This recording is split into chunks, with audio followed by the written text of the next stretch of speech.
माँ की राह पर चलते रहे हम उम्र भर, परमात्मा की राह पर चलते रहे हम उम्र भर।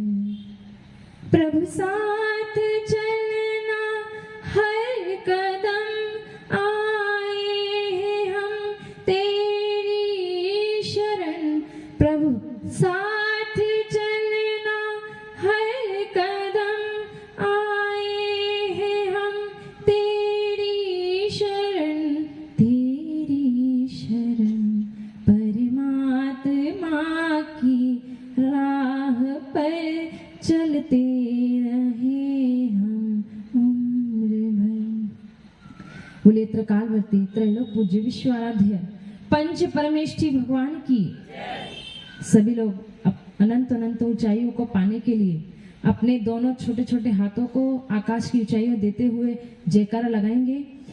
बोलिए आदि ब्रह्मा आदि तीर्थंकर आदिनाथ भगवान की, मूल नायक जड़ शिशु पार्श्वनाथ भगवान की, परम पूज्य आचार्य श्री आदि सागर महावीर कीर्ति जी महाराज की, वात्सरत्नाकर आचार्य विमल सागर जी महाराज की, तपस्वी सम्राट आचार्य सन्मति सागर जी महाराज की। पूज्य गुरुदेव के चरणों में नमन वंदन करेंगे हम सभी हाथ जोड़कर। अध्यात्म में योगी मेरा तुमको नमन, वात्सल्य के धनी हो तुमको नमन, जीवन के मुक्तिकारी तुमको नमन, मुक्ति के पथ के सौ सौ बारी हो नमन। तू ही मुझे पालनहारा विराम है, तू ही मुझे पालनहारा विराम है। सुंदर सागर गुरुवर तू महान है, सुंदर सागर गुरुवर तुम्हें प्रणाम है। मम शिक्षा दीक्षा गुरु परम श्रद्धेय दिव्य तपस्वी आचार्य भगवान सुंदर सागर जी महाराज की, तीन कमलोकड़ मुनिराजों की।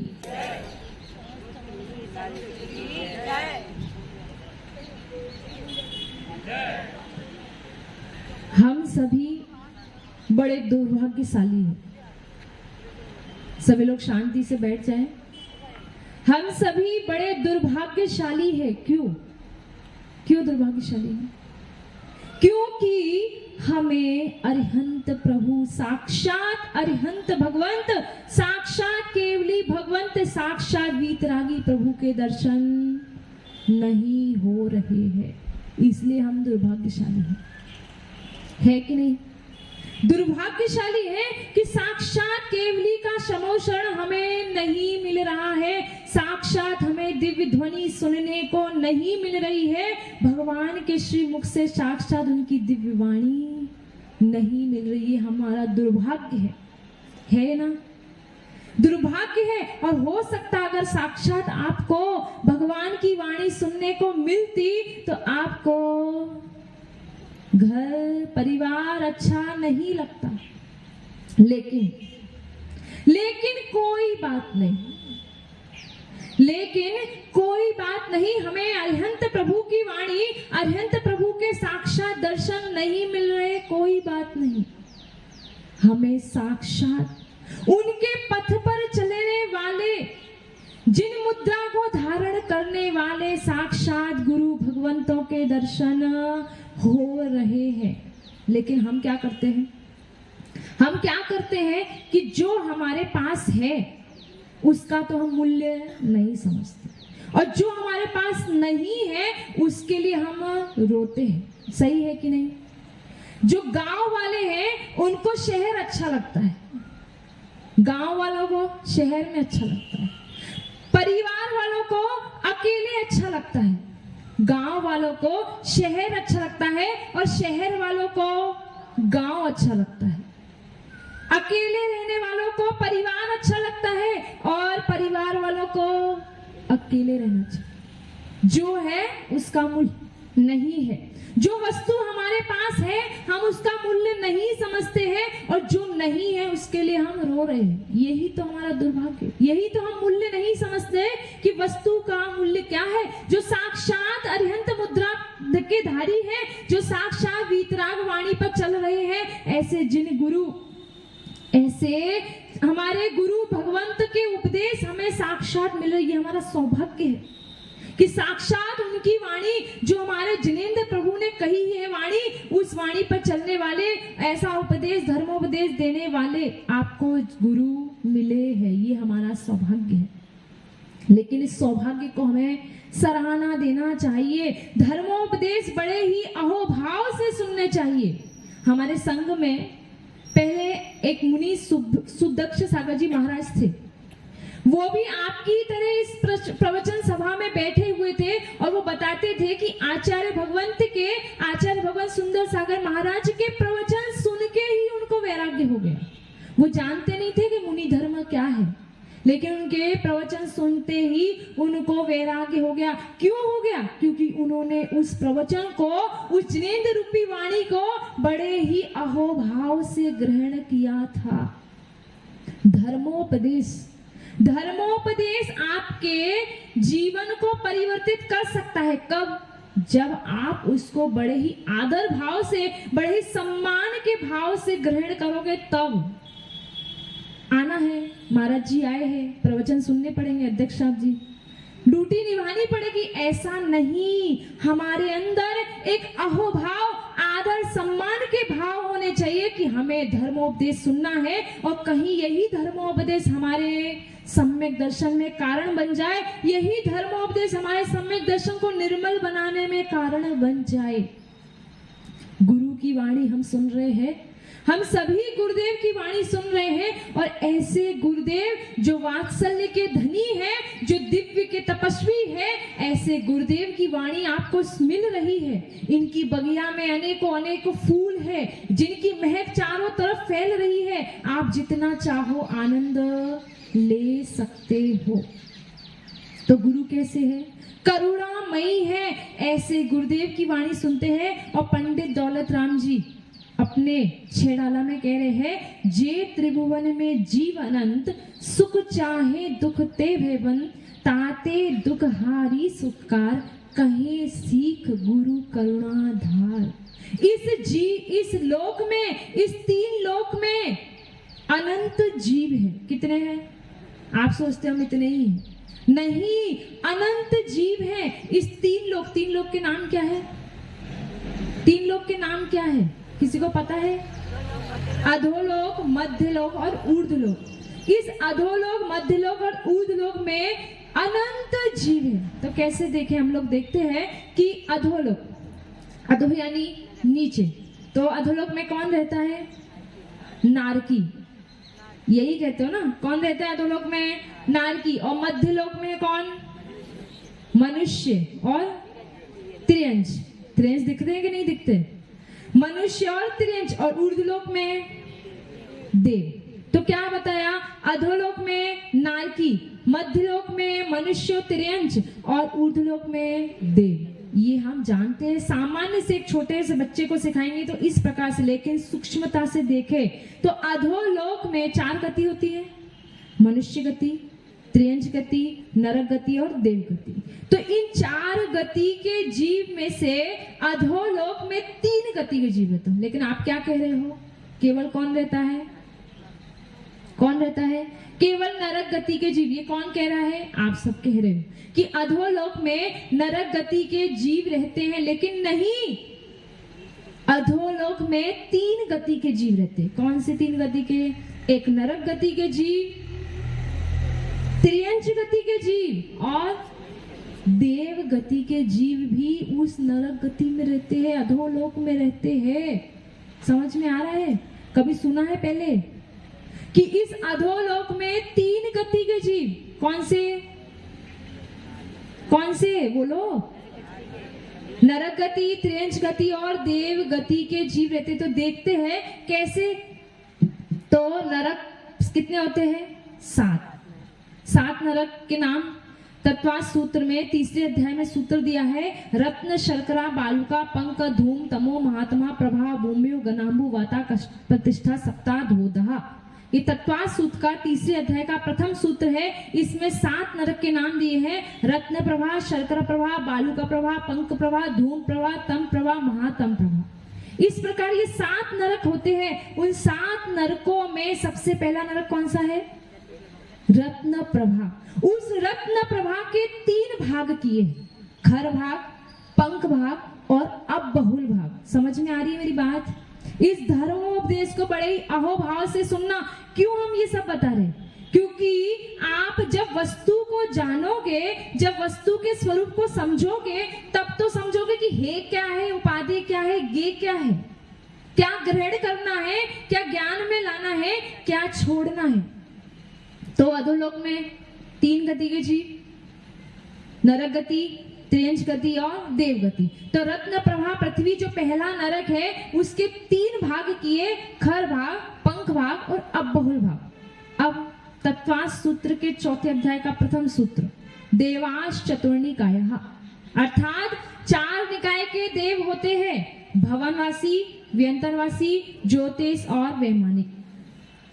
तो उस खर भाग और पंख भाग में कौन रहता है? तो भवनवासी के 10 भेद होते हैं। कितने? 10 भेद। उनके नाम भी तत्वास सूत्र में दिए हैं, भवनवासिनो सुरनाग विद्युत सुपर्णांगनी वात स्तनो दधि द्वित कुमाराहा। तत्वास सूत्र का सूत्र है, जो भी तत्वास सूत्र पढ़ते होंगे उनको पता होगा। तो ये भवनवासी के 10 भेद होते हैं, 10 जाति होती है। उसमें से असुर कुमार देव, सबने सुना होगा असुर कुमार नाम। असुर कुमार जो देव है, उन देवों को छोड़कर, असुर कुमार जाति के देव को छोड़कर शेष 9 प्रकार के देव कहाँ रहते हैं? खर भाग में रहते। इससे क्या सिद्ध हो रहा है? कि अधोलोक में देव गति के जीव भी रहते हैं। बोर तो नहीं हो रहे हो? थोड़ा सा समझ लो सिद्धांत। हमारे आचार्य भगवान कहते हैं हमेशा कि तुम लोग कहानियां मत सुनाया करो, सिद्धांत परोसो। क्या? सिद्धांत परोसो आप लोगों को। इसलिए हम सिद्धांत थोड़ा सा बता रहे हैं। तो उस खर भाग में भवनवासी के 10 भेद में से 9 प्रकार के देव खर भाग में रहते हैं। अब व्यंतरवासी, व्यंतरवासी राक्षस भूत ये सब होते हैं ना, तो व्यंतरवासी के 8 भेद होते हैं। व्यंतरा, किन्नर, किमपुरुष, महोरक, गंधर्व, यक्ष, आसद, भूत, पिशाचाः। तत्वास सूत्र का 4थे अध्याय का सूत्र है ये। और इस सूत्र में जो राक्षस जाति के देव है, व्यंतर में जो राक्षस जाति के देव है, उनको छोड़कर शेष 7 प्रकार के व्यंतरवासी देव इस खर भाग में रहते। तो खर भाग में कौन सी 2 गति, कौन से जाति के कौन से देव हो गए? एक तो भवनवासी और एक व्यंतरवासी। तो भवनवासी के 10 भेद थे, उसमें से 9 प्रकार के भवनवासी खर भाग में, और व्यंतर के 8 भेद थे, उसमें से 7 प्रकार के व्यंतरवासी कहाँ है? खर भाग में। ठीक है। अब जो पंख भाग था, जो पंख भाग था, उसमें जो राक्षस जाति का व्यंतर भेद छोड़ दिया था वो, और असुर कुमार जाति का जो भेद छोड़ दिया था वो उस पंख भाग में रहते हैं। और नीचे जो अबहुल भाग है वहां से नारकी रहते हैं। इसका मतलब सिद्ध हुआ कि देव गति के देव भी, देव जाति देव गति के जीव भी उस अधोलोक में रहते हैं। ये मैं क्यों समझा रही हूँ? क्योंकि आपको बता रही हूं कि कितने जीव इस संसार में हैं। इस 3 लोक में 6 द्रव्य हैं, तो जीव कितने हैं? अनंत अनंत जीव है। कितने हैं? अनंत जीव। और यहाँ पे भी भीलवाड़ा में समाज कितनी है? बहुत सारी। लेकिन कितने हैं यहाँ? थोड़े से। ठीक है। तो खर भाग और अब आती है त्रियंच गति की बात। त्रियंच गति के जीव भी इस 3 लोक में सूक्ष्म जीव भरे पड़े हैं। पूरे 3 लोक में, अधोलोक, मध्यलोक, ऊर्ध्वलोक, सब जगह सूक्ष्म जीव, निगोदिया, लब्धि, पर्याप्त तक जीव भरे पड़े हैं। ठसाठस ऐसा कोई भी स्थान नहीं है, ऐसा कोई भी प्रदेश नहीं है जहां पर जीव ना हो। ऐसे अनंत जीव। समझ में आ गया? अधोलोक में 3 गति के जीव हैं और मध्यलोक में मनुष्य और त्रियंच, ये हम कहते हैं। लेकिन देव गति के जीव भी इस मध्यलोक में है। जो सूर्य चंद्रमा दिख रहा है आपको, ये क्या है? देव हैं, ये ज्योतिष देव हैं। तत्वास सूत्र में जो बताया है, तत्वास सूत्र में पांच भेद होते हैं ज्योतिष देव के। ज्योतिषा सूर्य चंद्र ग्रह नक्षत्र प्रकीर्णक तारकाश्च। ज्योतिष देव 5 प्रकार के, सूर्य चंद्रमा ग्रह नक्षत्र और प्रकीर्णक तारे, ये 5। ये जो सूर्य चंद्रमा दिख रहे हैं ये भी ज्योतिष देव है, समझ में आ रहा है। और उसके बाद व्यंतर देव भी, साक्षात भूत पिशाच, ये सब आप लोगों को देखते हैं ना, व्यंतर बाधा हो गई है, ये सब व्यंतर देव इस मध्यलोक में रहते हैं। इस प्रकार से मनुष्य, त्रियंच और देव गति के जीव भी इस मध्यलोक में रहते हैं। और ऊर्ध्वलोक में देव गति के जीव रहते हैं, वैमानिक देव रहते हैं, 16 स्वर्ग होते हैं, 9 ग्रेवक होते हैं, 9 अनुदिश होते हैं, 5 अनुत्तर होते हैं। लेकिन त्रियंच गति के जीव, एक इंद्रिय जीव भी पूरे ऊर्ध्वलोक में भरे पड़े हैं। इससे सिद्ध हुआ कि अधोलोक में 3 गति के जीव, मध्यलोक में 3 गति के जीव और ऊर्ध्वलोक में 2 गति के जीव रहते हैं। इस प्रकार अनंत जीव त्रिभुवन में जीव अनंत, इस 3 भुवन में अनंत जीव है। और सारे के सारे जीव क्या चाहते हैं? सुख चाहते, दुखते भयबन, सुख की चाह रखते हैं और दुख से डरते हैं। आप लोग भी सुख चाहते हो क्या?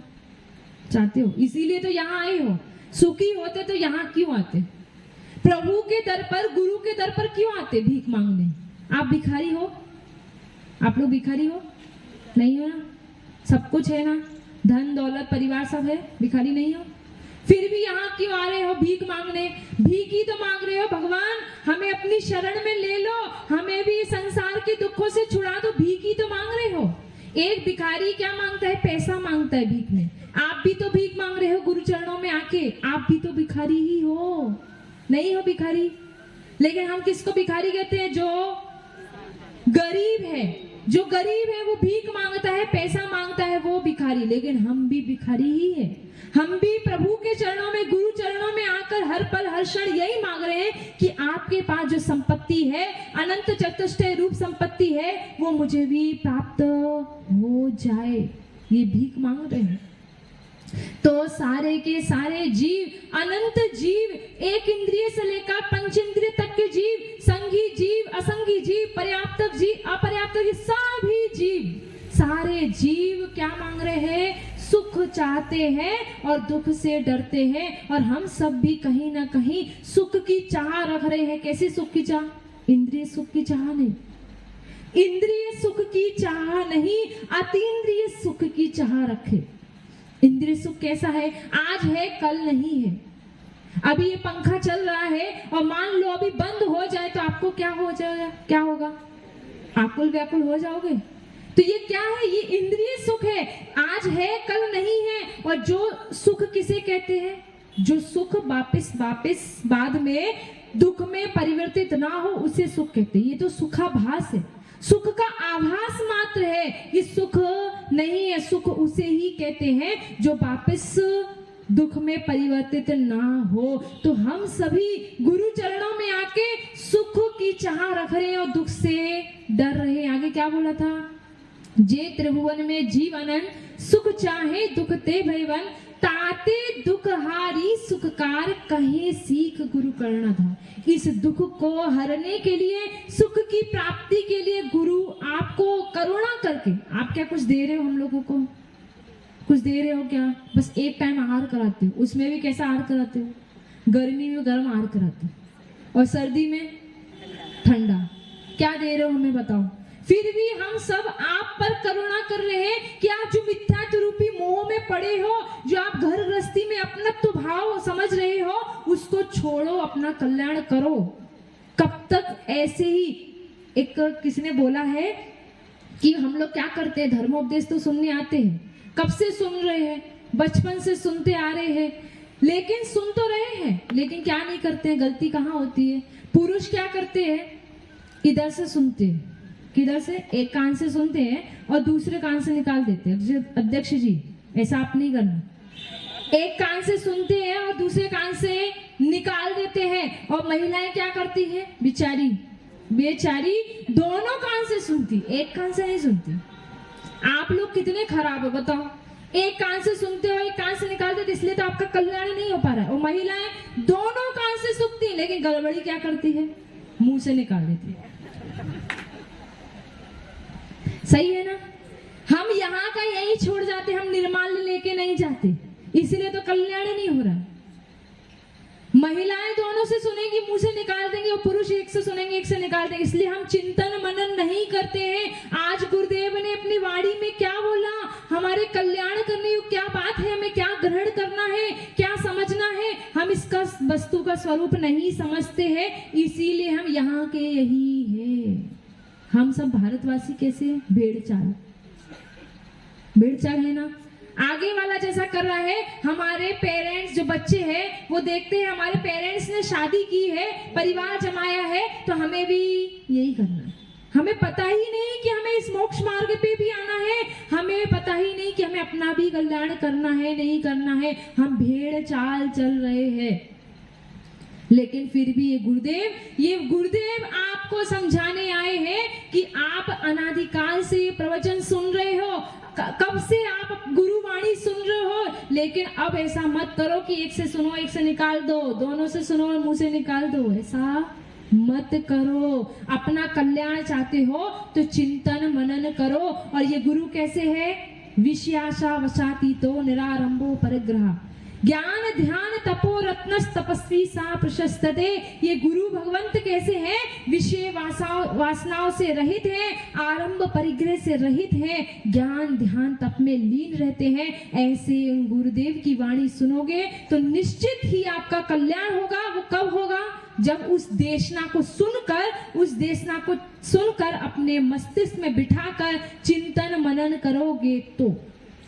इसलिए सार यही है, वस्तु का स्वरूप समझो, सार यही है कि अपनी आत्मा का कल्याण करो, सार यही है कि अपने स्वरूप में स्थित हो जाओ। इसी में मोक्ष मार्ग है, और मोक्ष मार्ग पर चलते चलते मोक्ष की प्राप्ति हो जाएगी। बोलिए आचार्य भगवान सुंदर सागर जी महाराज की जय।